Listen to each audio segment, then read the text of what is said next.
Diolch, Mr. Speaker. It is a bit farcical to be asking questions of ministers. We have no idea if they will still be at the dispatch box by the end of the day. However, I'll give it a go, Mr. Speaker.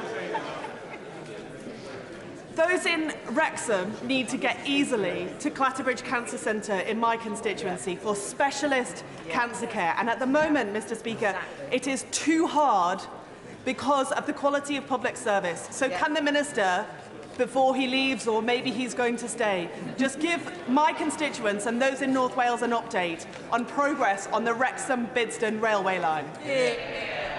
Well, Mr. Speaker, the Wrexham-Bidsden line is one of a number of lines that are being looked at the moment, including the South Wales Relief Line and the North Wales Coastline. But the reality is that constituents in Wales are absolutely fed up with having to wait more than 12 months for treatment, and the reason for that is 21 years of Labour government running the NHS in Wales. Their record, Mr. Speaker, is an absolute disgrace. Teresa Villiers. Question number 6, Mr. Speaker, sir. Minister. Mr. Speaker, with permission, I will answer questions 6 and 8 together. My ministerial colleagues and I fully accept that there is a cost of living challenge. But of course, this country has faced some exceptional challenges over the last few years, including a global pandemic and a European land war. And we have responded vigorously by providing £37 billion to help households across the UK through these challenges. Teresa Villiers. Will he agree that the best way to help people in Wales with the cost of living is to deliver our long-term plan to grow the economy, increase productivity and reduce people's taxes? Agree completely with the question, and of course, households across the whole of the United Kingdom will be receiving a cost of living support payment worth £650 this month. By contrast, the Welsh Labour government is wanting to spend £100 million increasing the number of Welsh Senedd members in Wales. Some people, Mr. Speaker, believe in levelling up, but I'm afraid the members of the party opposite believe in leaving people behind and spending more money on further politicians. Philip Bell. Across the UK, 8 million low-income households will be getting £1,200 in financial support to help with rising electricity and gas bills. Wouldn't the £100 million being spent by the Welsh Government on extra politicians in Cardiff be better directed at helping those families? Mr. Speaker, you won't be surprised that I agree fully with what my right honourable friend has said. And not only will households be receiving an extra £1,200, but next week 8 million households will be on means-tested benefits will get an extra £326 in their bank accounts. In September, 6 million people on disability benefits will receive a payment of £150. And in October, households will see £400 coming off their energy bills. And there is much more to follow, because this government believes in levelling up, not spending £100 million on extra Senedd members. David Griffith. Thank you very much, Mr. Speaker. Well, in respect of people who have their permanent residence in park homes or similar in Wales, where they receive their energy bills via a third party, in spite of parliamentary questions, we still have no answers about how they can receive the £400 discount. So could I ask the Minister if he would speak to ministerial colleagues to sort this out so that they can receive this money in a timely fashion? Well, Mr. Speaker, the honourable lady hasn't actually contacted me about this previously, but I think it's a reasonable issue to raise, and I'd be happy to see any correspondence from her on this particular issue. Anna McMorran. Unsurprisingly, this UK government has repeatedly broken its promises to fund Wales to what it promised, to the tune of nearly £800 million. And then they're blatantly trying to undermine devolution at every opportunity. So can the Secretary of State tell me how this is serving the Welsh people at a time when they are struggling through the cost of living crisis? And while he's at it, tell us why he is still propping up this broken government that promotes an abuser and then lies about it. Mr. Speaker, this statement is completely incorrect. Prior to Brexit, Wales received around £343 million a year in structural funds, and £337 million a year was spent on agriculture. And post-Brexit, the sums will be exactly the same. And the question I would like to ask is why are members opposite still supporting a government in Wales which has left us with lower education standards, lower standards in healthcare, more taxes on businesses, such as a tourism tax and a tax on wine producers, Why is it, Mr. Speaker, that they are wanting to now spend £100 million worth of taxpayers' money on extra politicians? These are the questions that the people of Wales would like to know the answers to. Shadow Minister Gerald Jones. Thank you, Mr. Speaker. The Conservatives' cost of living crisis is hitting Wales hard. The soaring cost of energy, fuel and food have been compounded by crippling increases in tax and national insurance. The meagre 5p cut to the fuel duty has proved wholly inadequate, and energy costs are due to rise even further this autumn. It's clear that this government has not only run out of ideas, but they're running out of ministers too. So will the Secretary of State commit to speaking to whoever holds the post of Chancellor this afternoon to take immediate further action to tackle this cost of living crisis? Well, Mr. Speaker, we've already acknowledged that there is a cost of living crisis that has been caused partly as a result of having to spend £400 billion to get us through the COVID pandemic and as a result of a European land war. But of course, we are doing everything we can to support people through these difficult times. That's why we're spending £37 billion on support for hard-hit households, why we've introduced a new 25% energy profits levy on oil and gas companies, which will raise around £5 billion of revenue, which will also go to relieving the burden on families. Sally Ann Hart. Please, Mr. Speaker. Thursday. Thank you, Mr. Speaker. I have regular discussions with ministerial colleagues on how Wales's £585 million share of the UK SPF will level up communities across Wales. With local authorities, business, third sector, civil society fully engaged, UK SPF will mean quicker delivery, better targeting, closer alignment with local priorities than previous EU funding. Leanne Hart. Thank you, Mr. Speaker. The UK Shared Prosperity Fund priorities are to empower local communities, businesses and people with the funding for delivery going directly to local authorities in Wales. Can my right honourable friend outline the steps he is taking to work directly with local communities in Wales to ensure delivery of local priorities and the benefits that this will bring to the people, communities and businesses in Wales? Thank you, Mr. Speaker. The Honourable Lady, my honourable friend, makes a very good point about devolution, and of course it frustrates members opposite, because what we're doing as far as the funds are concerned is taking devolution to its literal limits. We are going to 22 local authorities, stakeholders across Wales, and I find it absolutely perplexing that for some reason Welsh Government thinks devolution stops in Cardiff, and they simply do not trust 22 democratically local authorities spread across the whole of Wales to make sensible decisions on behalf of their constituents. Wayne David. Mr. Speaker, because there be a timescale involved, there is a lot of concern amongst local authorities in Wales, but monies allocated under the Shared Prosperity Fund will in not fact be spent by them, and the money therefore will be clawed back by central government. Will he say that this will not happen? That got the gist of the honourable gentleman's question. Of course, the Shared Prosperity Fund is an absolute cast-iron commitment. It has thousands of jobs at its disposal. We think it's got great potential across the whole of Wales, and we're very happy, of course, if he has individual examples of which concern him, to address them. Alan Cairns. Thank you, Mr. Speaker. The Welsh Government wasted close to £5 billion of the former European aid in West Wales and the valleys. What reassurance can my right honourable friend give me that the UK Shared Prosperity Fund will reflect UK priorities, working with local authorities in Wales, in all of Wales, to ensure that places like the Vale of Glamorgan benefit, having been excluded by the former European scheme?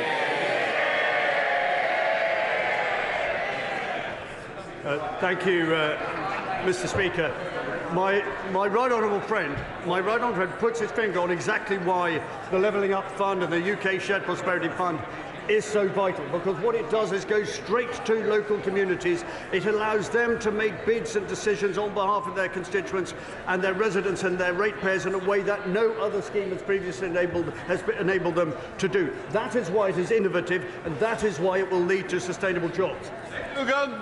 Mr. Speaker, what type of shared prosperity is it for the UK Treasury to plunder capital investment programmes in Wales by refusing contractors to use red diesel instead of white diesel, further driving up construction inflation to the benefit of the UK Treasury and the detriment of Wales, Northern Ireland and Scotland?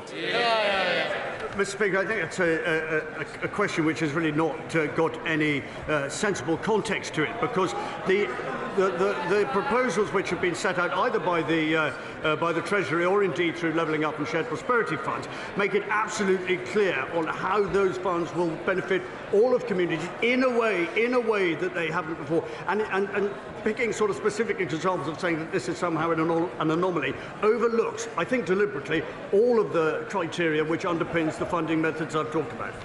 Chris Elmore. Benign, sir. Serious Day. Thank you, Mr. Speaker. Yes, it says here, Welsh products and services are some of the best in the world, from Welsh steel used to build Crossrail to Airbus's cybersecurity expertise to Raytheon in Broughton upgrading intelligence surveillance capabilities of our aircraft. Chris Elmore. Mr. Speaker, Wales is being denied billions in consequential funding for HS2. So does he agree for Wales to see any benefits from the scheme, which of course needs around 3 million tonnes of steel and new high-speed trains? The DfT should look to procure Welsh steel and indeed buy trains from my honourable friend, the member for Newport East constituency in CAF, to ensure that Wales finally benefits from the project, or is it simply the Tories will continue to fail the people of Wales? Yeah. Well, John Gentleman actually raised a point which I have a lot to agree with. And I think if he looks at some of the projects we're talking, particularly around defence spending, £850 million worth of defence spending, the potential around floating offshore wind once the Crown Estates leases are in play, the huge potential around nuclear development, he will see that actually domestic UK procurement of steel is actually right back on the agenda, and that will result in every steel maker in Wales benefiting. Simon Baines. Number 10, please, Mr. Speaker. UK government is Wales tourism's biggest fan, and the fact we have stepped up with financial help during the pandemic and saved thousands of jobs is a testament to that. Simon Baines. Thank you, Mr. Speaker. Tourism is of crucial importance to Clwyd South, which attracts visitors from all across the world for events like the Llangollen International Musical Eisteddfod, which is taking place this week. Would my right honourable friend join with me in condemning the Welsh Labour government's plans to introduce a tourism tax, which will do great damage to the tourism industry across the whole of Wales? Well, Mr. Speaker, I think I can do even better than my honourable friend requests me to do by simply quoting the words of the Chief Exec of UK Hospitality, Kate Nichols, when she says, "The tourism tax is ill thought through and proposed without any impact assessment. Welsh Government does not know why it is needed, what its effect will be on visitors and what damage it will do to businesses and jobs in a sector making up a quarter of the Welsh economy. It is unnecessary, unhelpful and ill-considered." So if the House doesn't believe it from me, Mr. Speaker, they should believe it from the experts in this particular field. Kevin Brennan.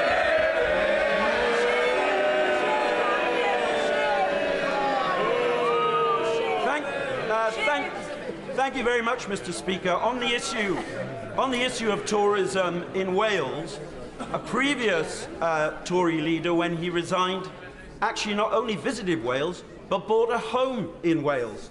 Can I suggest that one way that the Secretary of State for Wales could help tourism in Wales is by encouraging the current Tory leader to follow suit, resign, and perhaps buy a home, maybe not in Wales, perhaps somewhere else.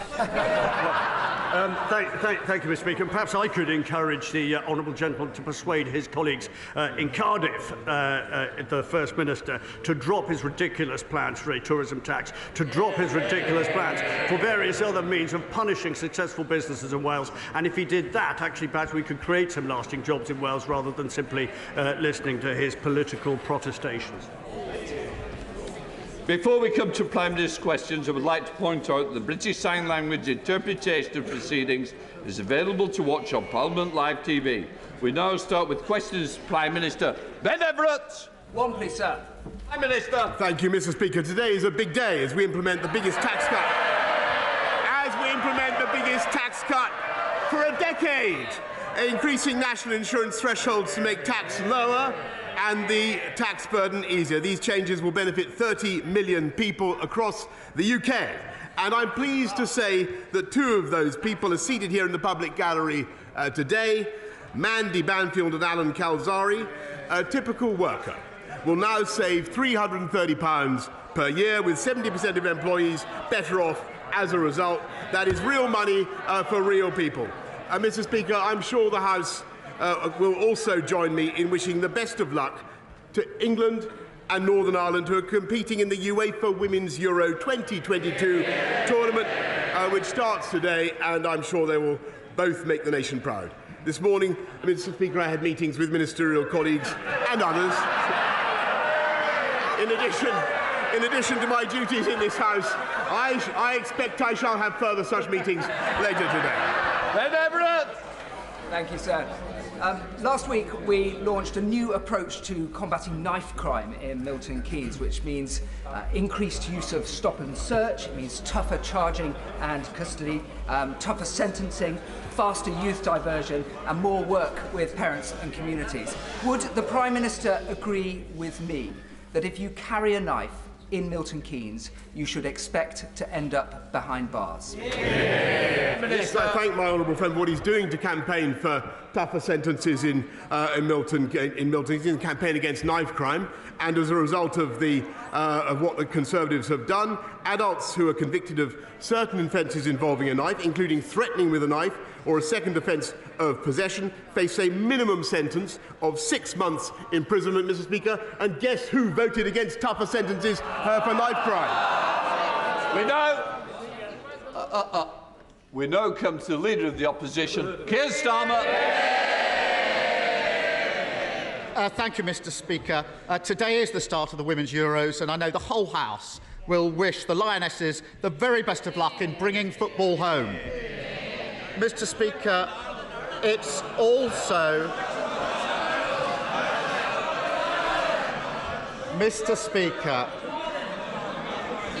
it's also been 40 years since the death of Terence Higgins. Terence worked at Hansard by day and Heaven by night before he sadly died of AIDS. The Labour Party and the Terence Higgins Trust are committed to ending new cases of HIV by 2030. Together we can. Mr. Speaker, last week a government minister was accused of sexually assaulting a young man. I want to quote the victim's account.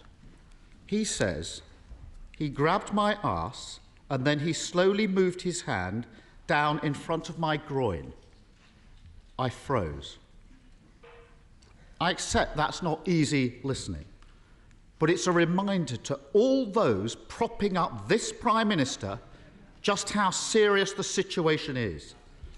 He knew the accused minister had previously committed predatory behaviour, but he promoted him to a position of power anyway. Why?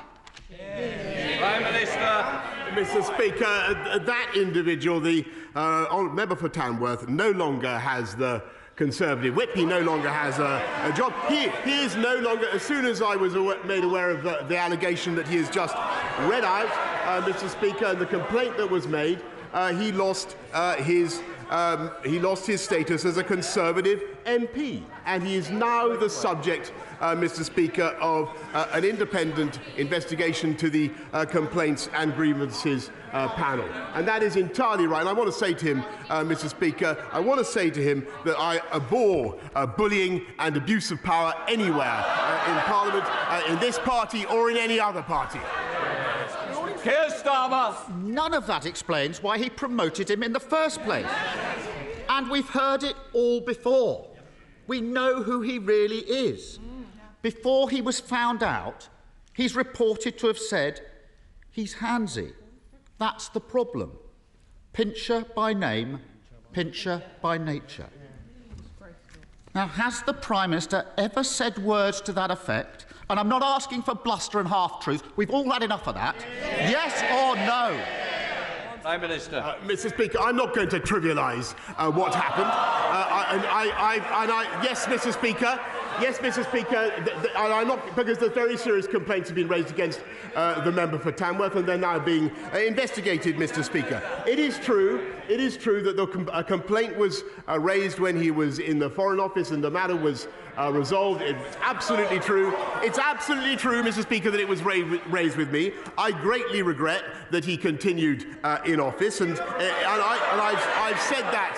I have said that before, Mr. Speaker. I have said that before, Mr. Speaker, but it is now the subject of an independent investigation, and that is the right thing, Mr. Speaker. And frankly, I think the people of this country would like also to hear. They would like also to hear about other jobs that are held by people in this country, not least the 500,000 people we got off welfare into work in the last 6 months alone, Mr. Speaker. Those are things that are making differences to the lives of people up and down the country, and I'm proud of it.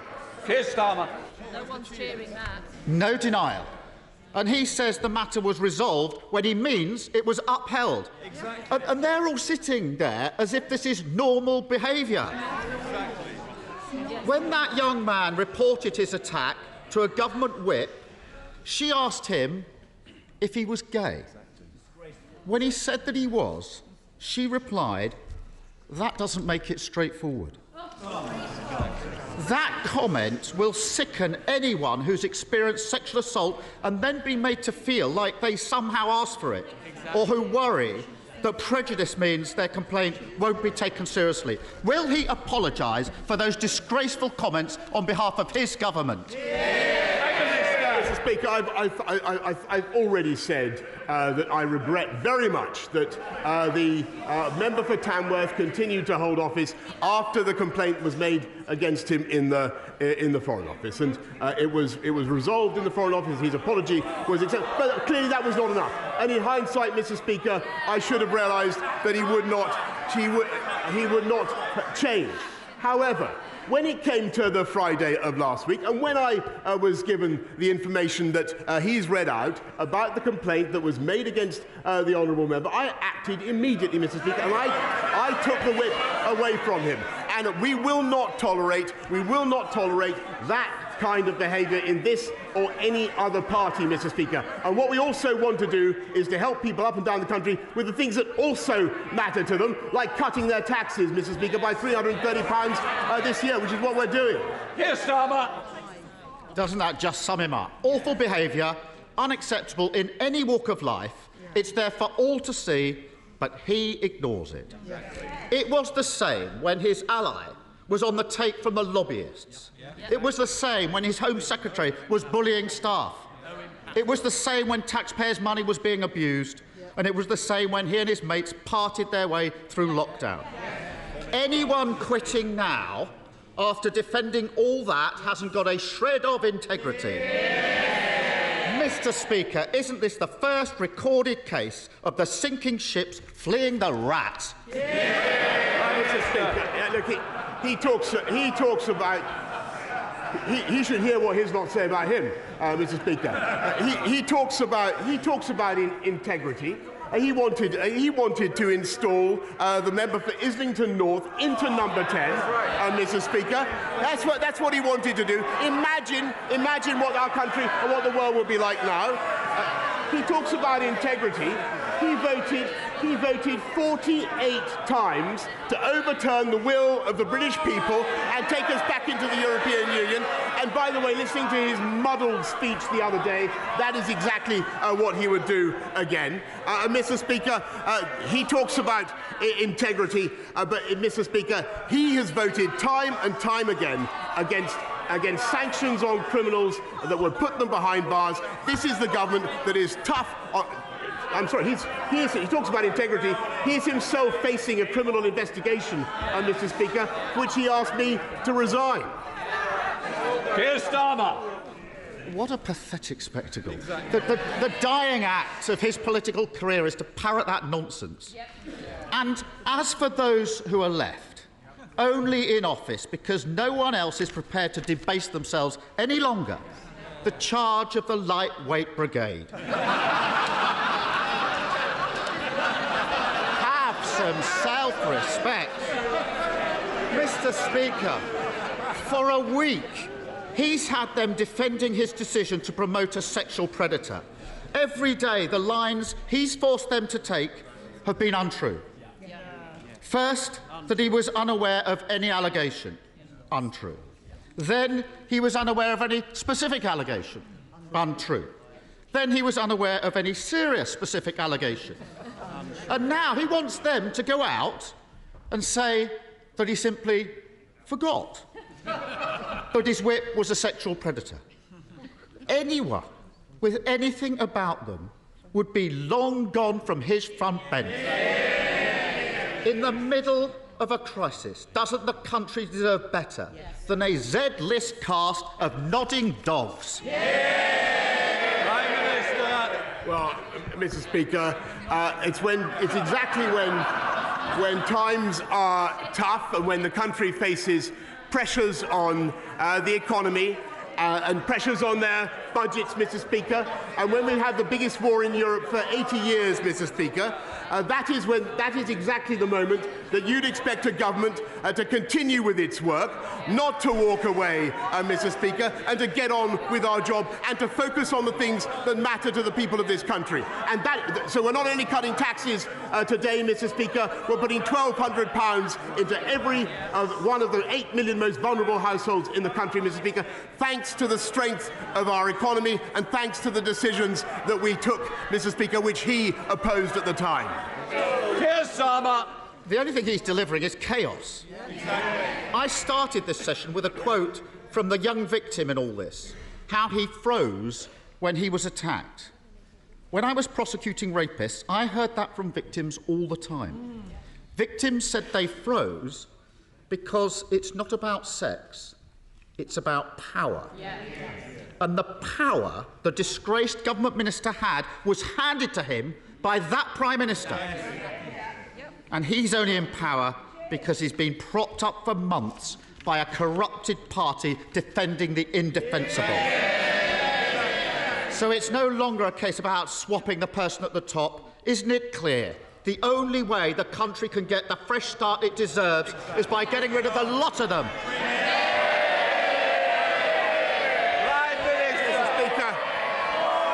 Mr. Speaker, the difference between this. Shh. We've got to get through Prime Minister's questions. Prime Minister. Mr. Speaker, the difference between this government and that opposition is we have a plan and they do not. We're getting on. They want to focus on this type of issue, Mr. Speaker. We're going to get on with our jobs. We're going to control prices, Mr. Speaker, by not giving in to the union barons. They're paid by the union barons, and they're proud of it.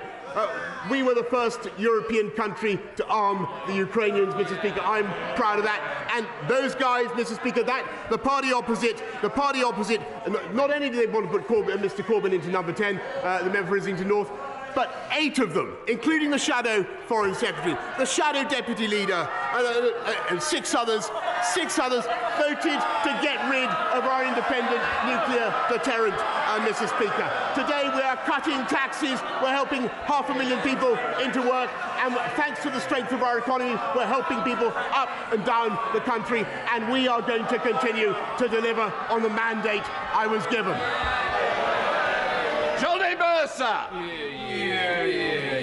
Thank you very much, Mr. Speaker. On Monday night, the Northern Ireland Legacy Bill reached its 3rd reading, and so with it the beginning of the end of the journey, a long journey to make sure the service and sacrifice of those who served in Iraq, Afghanistan and now Northern Ireland is not rewritten by those who seek only to line their own pockets. But would the Prime Minister agree with me that never again can we allow such a gulf to open up between this place and those who serve? Never again must they be made to feel like we are not on their side. And will he redouble his commitment to make sure this is the best country in the world, to serve in the military and be a veteran all their family? Thanks, my honourable friend, very much. I thank you for all the work that he's done for veterans and continues to do. This bill will give veterans the certainty they deserve, and we're fulfilling the manifesto pledge to end the cycle of investigations, but also at the same time making sure that families can get the answers they need about what happened to their loved ones. We now come to the Leader of the SNP, Ian Blackford. Thank you, Mr. Speaker. And can I give every best wish to the England and Northern Ireland ladies football team as they approach the Euro Championships. There's nothing better than seeing your teams in these finals. Can we also commemorate the passing 40 years ago of Terence Higgins and all those that have died from AIDS and sin? And I'm sure, Mr. Speaker, the whole House will want to join with me in passing condolences to the family of friends of the Scottish football goalkeeping legend Andy Gorham, who sadly passed far too early last weekend. He will long live in the memory of the best goalkeeper that many of us have seen.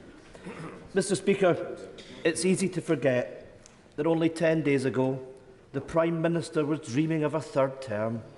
Mr. Speaker, you know, it's often said that a week is a long time in politics, but it turns out that 10 days is truly a lifetime. Because, let's face it, it's a minor miracle that the Prime Minister has even made it through to Prime Minister's questions, and he really ought to see the faces behind him, because, Prime Minister, it really is over. The Prime Minister is desperately clinging on to his own fantasy, but the public can't afford to put up with this farce of a government a minute longer. Today, we should be talking about the Tory cost of living crisis, soaring inflation and the growing costs of Brexit. But instead, it's always about him. How many more ministers need to quit before he finally picks up his pen and writes his own resignation letter? Perhaps that's what he's doing now.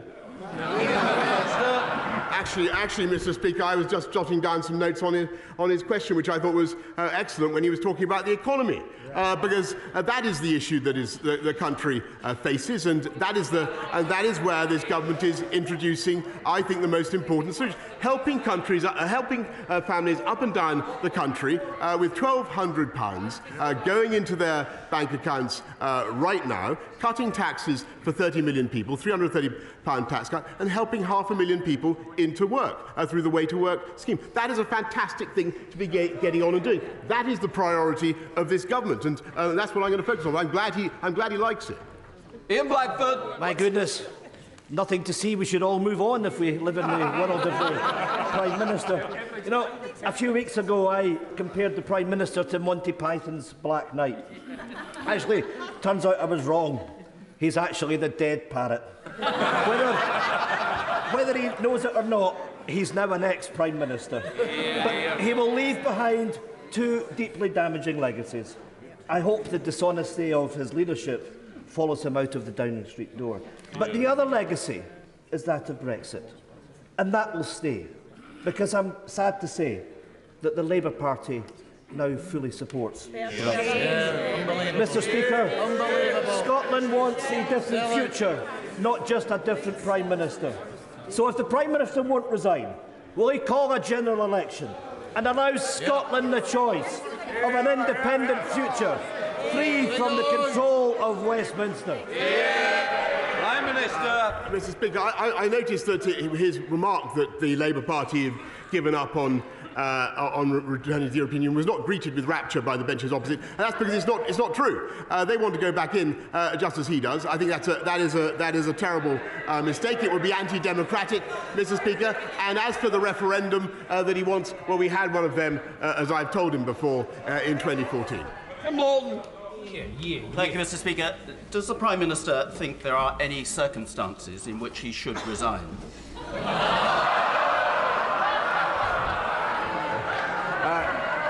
I think, Mr. Speaker, clearly, if there were circumstances in which I felt it was impossible for the government to go on and discharge the mandate that we've been given, or if I felt, for instance, that we were being frustrated in our desire to support the Ukrainian people, or over some major point, then I would.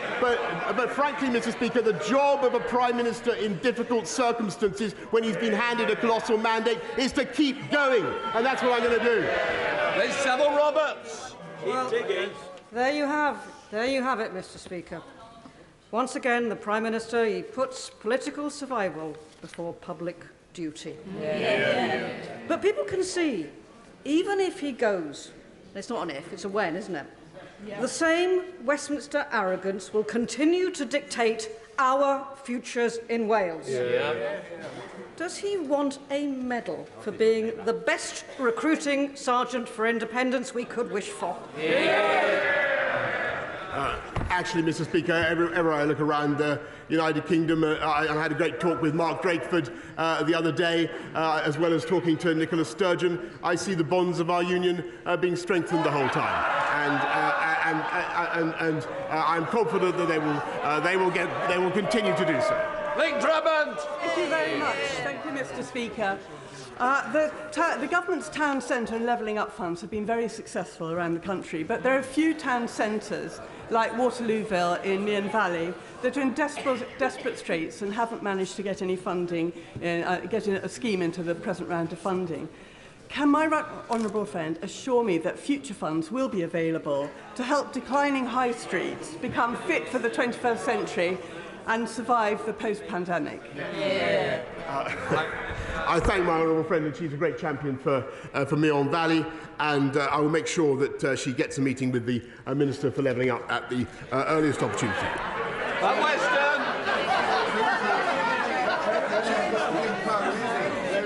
Thank you, Mr. Speaker. The public clearly thinks that this government has lost the plot over the cost of living crisis. The Prime Minister may be aware that the average salary for a nurse is £36,000. For a primary teacher, it is £38,000. They, and indeed working people everywhere, are struggling to pay their rents and their mortgages. Given they can barely afford a £150,000 mortgage on a new home, can he tell this House how he could afford a £150,000 treehouse? What I can tell him, Mr. Speaker, is that up and down the country, rather than talking about fantasy infrastructure, I can talk about real infrastructure. We are helping to unite and level up the people of this country with £650 billion of investment, helping people, helping to lift the aspirations and opportunities of people up and down the country. And thanks to the strength of our economy, we're helping exactly the people he describes with £1,200 going into their bank accounts to help them with the cost of living pressures. Under the House, Sir Peter Bottomley. The Prime Minister knows that while he's Prime Minister, I want him to do all the good he can. While he's Prime Minister's Green and Present Land, can I refer him to EDM 1082 about the Goring Gap, the Chatsmore Farm, or to the Department of Levelling Up, the land above Goring Station, the farm in Worthing, which was fully protected and will be fully protected when another inspector says that Worthing Council protecting it will happen. Can I ask him to tell the government to withdraw their objection to Worthing Council's appeal against the absurd decision by a planning inspector to allow 482 homes to go on this green lung between Goring and Ferring? I thank the Right Honourable Gentleman very much, and he campaigns on this issue for some time. I will make sure that he gets a meeting with the relevant minister to discuss the development in Goring by sea. Ian Lavery. Thank you, Mr. Speaker. On the 21st of January, the government committed £100 million from the Automotive Transformation Fund to British Volt, a gigafactory in my constituency, Calais, Wansbeck. And as of today, Prime Minister, not a penny, not a single halfpenny is being received by the company. And it jeopardises up to 8,000 much-needed jobs. The tensions between the Prime Minister and the former Chancellor have sadly now been much exposed. And I'm telling you, Prime Minister, the betrayal of my constituents cannot be another broken promise of this government. Prime Minister, give them a nudge. Please instruct your new bestie to make sure that the cheque is in the post this afternoon, because who knows who'll be in that seat this time this afternoon, never mind next week. Can I congratulate the honourable gentleman on the passion with which he advocates investment in British Volt? And I totally share his enthusiasm. And actually, I want to thank my honourable friend, the member for Blythe Valley as well, who is a heroic campaigner on this issue. I can tell him that the letter was sent last night, Mr. Speaker, an in-principle offer of support for this project through how about that? Hang on in there, Mr. Speaker. That's what I'm going to do. Thank you, Mr. Speaker. The world is facing a global food crisis in which the poorest nations face catastrophic consequences. Will the Prime Minister take all possible action to negotiate and facilitate access to the grain stores stranded in Ukraine? We have a limited opportunity to avert famine in developing nations, and the UK must play its full part using all the resources at our disposal. my right honourable friend is completely right, and there are 25 million tonnes of wheat that are basically being held hostage by Putin. That's equivalent to the annual consumption of many of the least developed countries, and we're helping to lift that blockade, not just by negotiation, but also by supplying demining equipment, insurance for the commercial ships that might be involved, and also 10 million to help improve the railway infrastructure that would be necessary to get the grain out by rail. Mark Hendry. Mr. Speaker, yesterday the Prime Minister said that he is fed up of people saying things on his behalf. It's not just him that's fed up, so are the British people and his ministers who are resigning. They're sick of time and time again being sent out by him to say things that aren't true. Is the real problem him or them for believing him in the first place? Mr. Speaker, I thank him very much, and look, I want to be clear. What I want to say is, I say it again. I regret the way the appointment happened, and I was clear with the House about what I knew at the time, but I want to stress that I take this matter extremely seriously. I'm very sorry for the impact it's had on the victims, but the individual in question, the member for Tamworth, is now subject to an independent complaints and grievance procedure. As soon as that complaint was made, I should say, Mr. Speaker, the whip was taken away. Can I just say, we don't know that is the case. It is confidential, and I think we've got to stop referring to something that we don't know there. And I want to put the House on notice that we don't mention it. Teresa Villiers. Just over a fortnight ago, 2 horrific fatal stabbings took place in a quiet street in East Barnet. With the Metropolitan Police now in special measures for the first time in its history, will the Prime Minister urge the Mayor of London to start living up to his responsibilities as Commissioner? The Mayor needs to get a grip on crime, he needs to give Barnet its fair share of new officers, and he needs to abandon his plans to sell Barnet police stations. Well, I do notice, Mr. Speaker, that crime has spiked since the previous Mayor of London, and it is the Labour Party that voted against stop and search, Mr. Speaker, that voted against increased funding for the police. And I think, as for the Labour Mayor, he'd do better to get out of California and take control of crime in his city. And this will alter. Thank you, Mr. Speaker. According to the NHS Confederation, not a single one of the so-called 40 new hospitals the Prime Minister promised at the last election will be built by 2024. 2 of those new hospitals are in my constituency. Hammersmith opened in 1902 and Charing Cross opened in 1818. They're not new hospitals and there's no building going on. Like all his promises, they exist only in his warped imagination, as this is likely to be his last Prime Minister's questions. Will he finally tell us the truth? Well, actually, Mr. Speaker, if you look at what we promised and what we delivered, we said we'd get 20,000 police out on the streets. We've actually got 13,500 more already. We said we'd do 50,000 more nurses. We're already on track. And he's quite wrong about the pledge on hospitals. We're going to deliver them by 2030, Mr. Speaker. That was always clear. And the only reason we can do that is because we're putting the funding into our NHS, which he and his party opposed. Gary Sambrell. Mr. Speaker.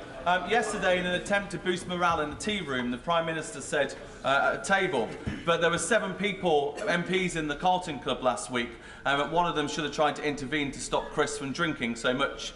As if that wasn't insulting enough to the people who did try and intervene that night, and then also to the victims that drink was the problem. Isn't it the example, Mr. Speaker, but it's the Prime Minister constantly tries to deflect from the issue, always tries to blame other people for mistakes, and that at least nothing left for him to do other than to take responsibility and resign. Order. Can I just say, you ought to be embarrassed by clapping. This is not a debate. Mr. Esterson, it's not debating society. This is... This is Prime Minister's questions. I want to get through the questions. There's other people want to catch my eye, and the way to do it is not by clapping. Prime Minister. Mr. Speaker, there's a very simple reason why they want me out, and that is because they know, Mr. Speaker, that otherwise we are going to get on and deliver our mandate and win another general election, and that is the reality, Mr. Speaker. Vera Wilson. Thank you very much, Mr. Speaker. The Prime Minister once wrote, "It is a wonderful and necessary fact of political biology that we never know when our time is up. Long after it is obvious to everyone that we are goners, we continue to believe our duty is to hang on to the perks and privileges of our posts. In reality, we are just terrified of the come down." Yep. So for the sake of this great country, will the Prime Minister heed the advice of his former self, get over his terror, and do the decent thing? Mr. Speaker, with great respect, I refer the honourable lady to the answer I have just given. When things are tough, of course people turn their fire on the leader of the country, but it is my job to get on and deliver our manifesto, which we are, and to deliver on the mandate on which I was elected, and to get this country through tough times, just as we got it through COVID. And that is what I'm going to do. Fiona Bruce. Thank you, Mr. Speaker. Around 1,000, I apologise, around 1,000 delegates from 100 countries are at the Freedom of Religion or Belief International Ministerial Conference over at the QE2 Centre today. There is still time for honourable members to visit. But will the Prime Minister agree with me that this significant conference will count for nothing unless it results in concerted global action to promote and protect freedom of religion or belief around the world? I thank her very much. And freedom of religion and belief is integral to people's identity and their sense of themselves and their own personal freedom and security. And I thank her for the work she's doing as my own envoy on that subject, and also for the wonderful conference that she has organised. It was great to talk to her about it yesterday. Mohammed Jasser. Thank you very much, Mr. Speaker. Will the Prime Minister join me in expressing my deepest condolences to those injured and affected by the explosion at a block of flats at Redwood Grove in Bedford on Monday, which has sadly led to the death of one resident, with others yet to be accounted for. This is a timely reminder of the dangerous work undertaken by the fire service. So will the Prime Minister join me in praising the emergency services who were at the scene, and also reconsider his 2% pay offer when firefighters have endured a real terms pay cuts of 12% over the last decade?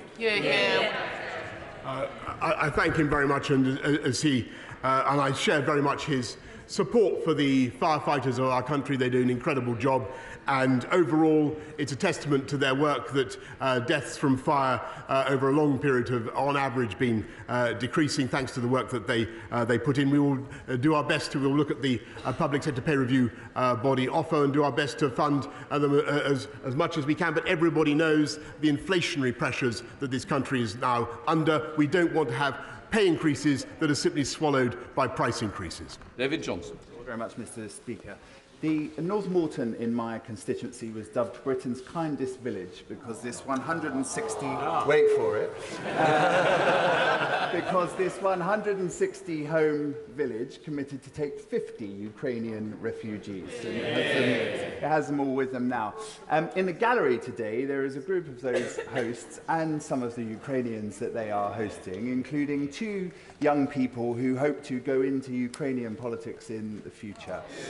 Will my right honourable friend join me in welcoming them to this place and in thanking North Morton for their efforts?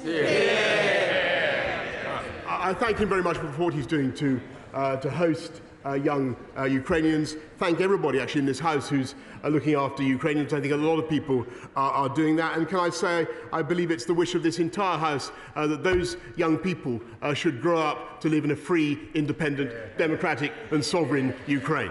Peter Dowd. Thank you, Mr. Speaker. Given that the Prime Minister doesn't like walkouts and strikes, what legislation will he be introducing to stop further walkouts and strikes amongst his cabinet colleagues and junior ministers?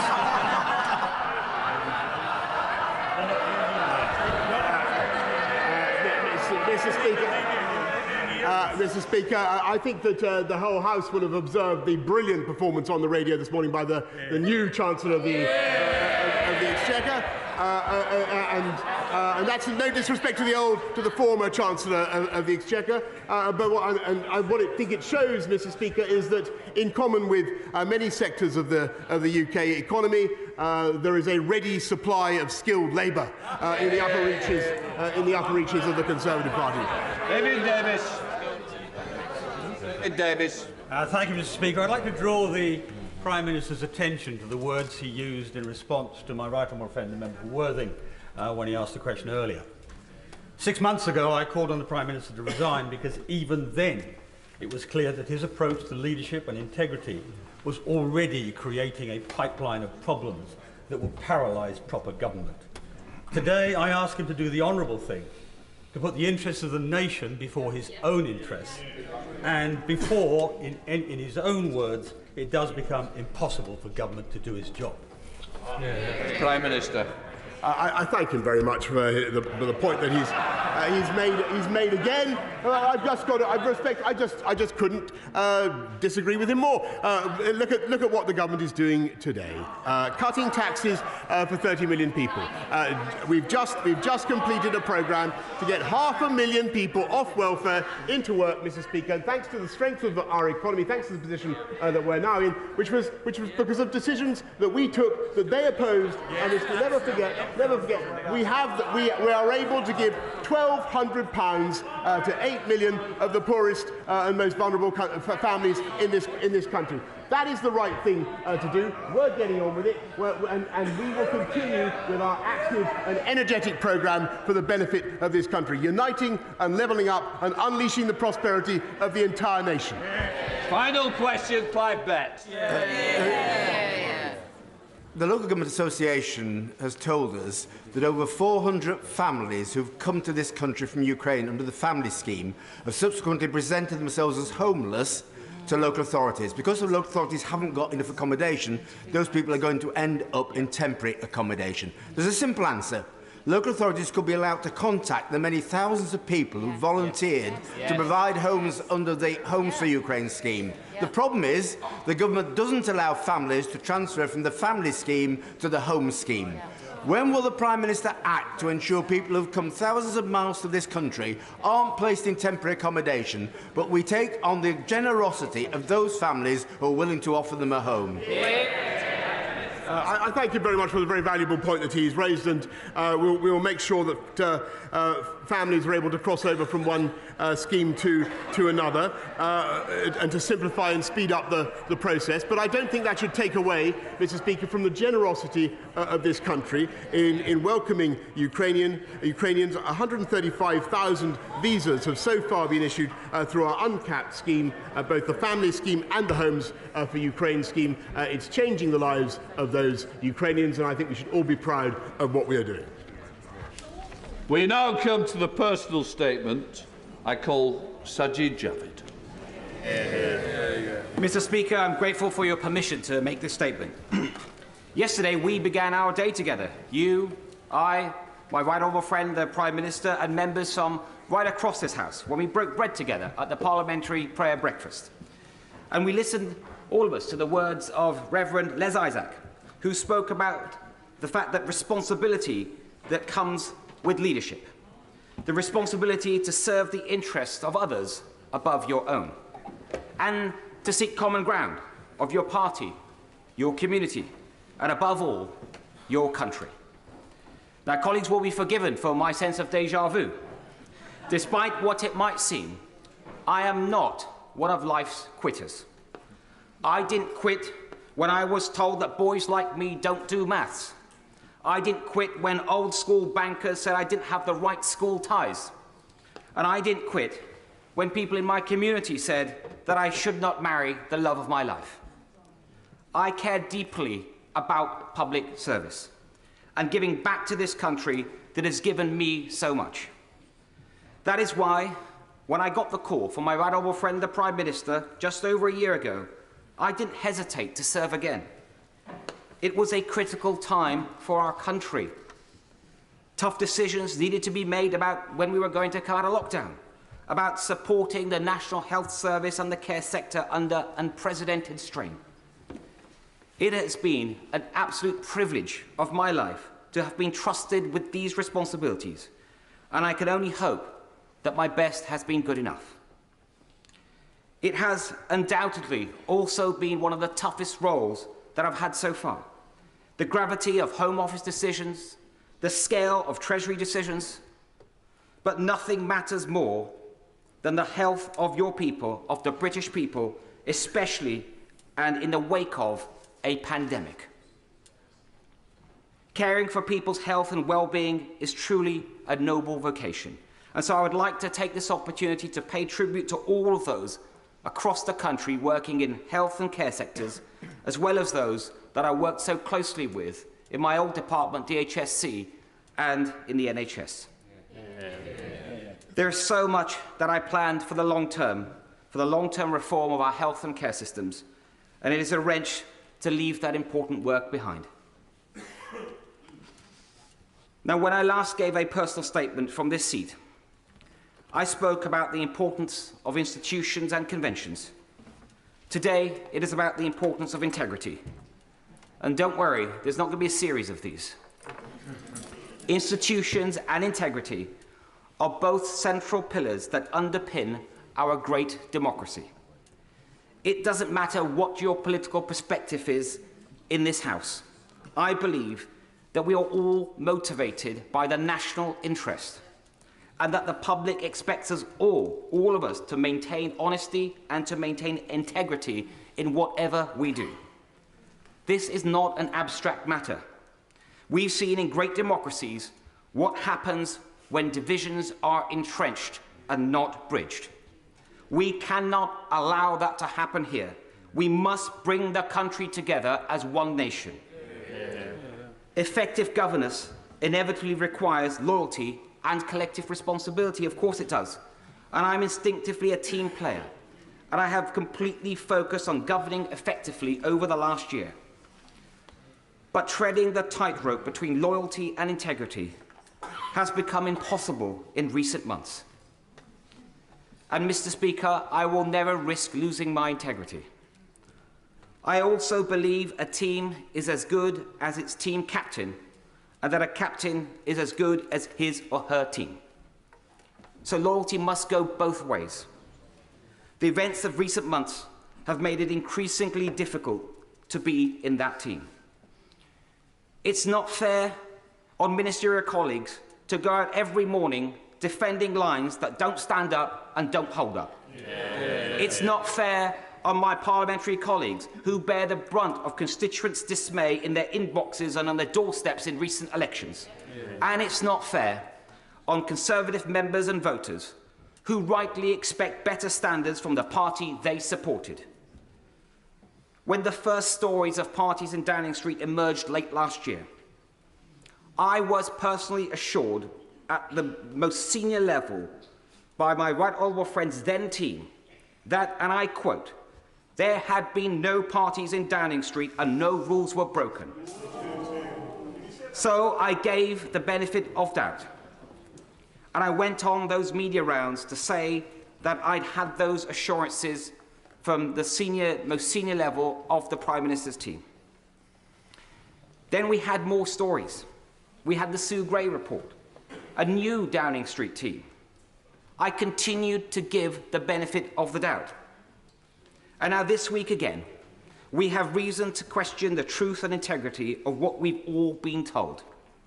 And at some point, we have to conclude that enough is enough. I believe that point is now. I welcome the Prime Minister's public acknowledgement last night that matters could have been handled better in who he appointed and what was said about what he knew when. And I appreciated his kind and humble words and his humble spirit when I went to see him yesterday, and also the kind letter that he has sent to me. But I do fear that the reset button can only work so many times. There's only so many times you can turn that machine on and off before you realise that something is fundamentally wrong. Last month, I gave the benefit of doubt one last time. But I haven't concluded that the problem starts at the top. That is not going to change.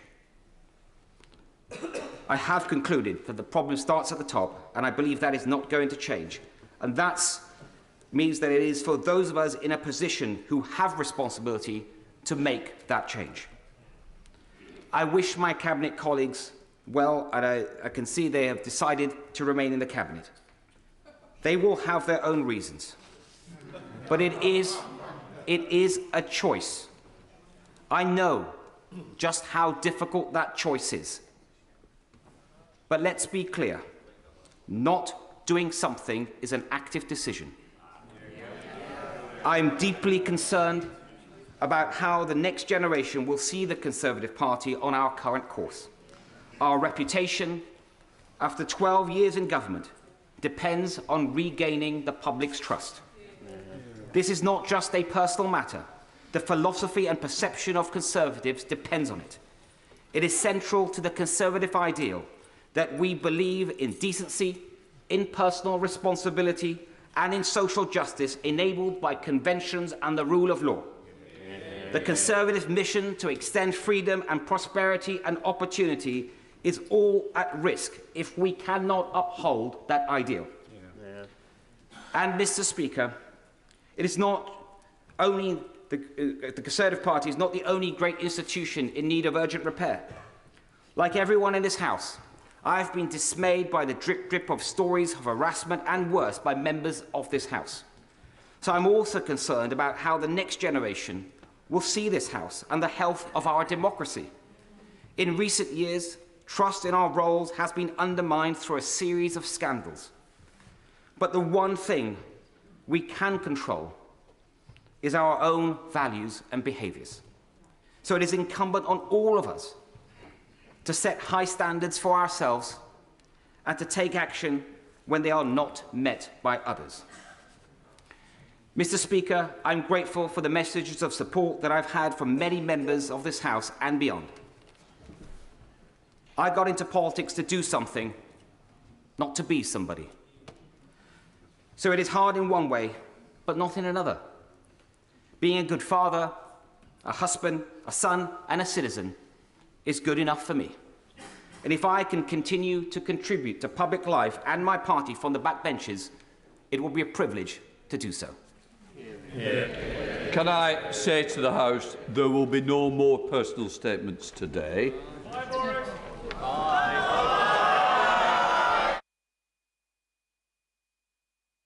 Let the House leave in peace and quiet.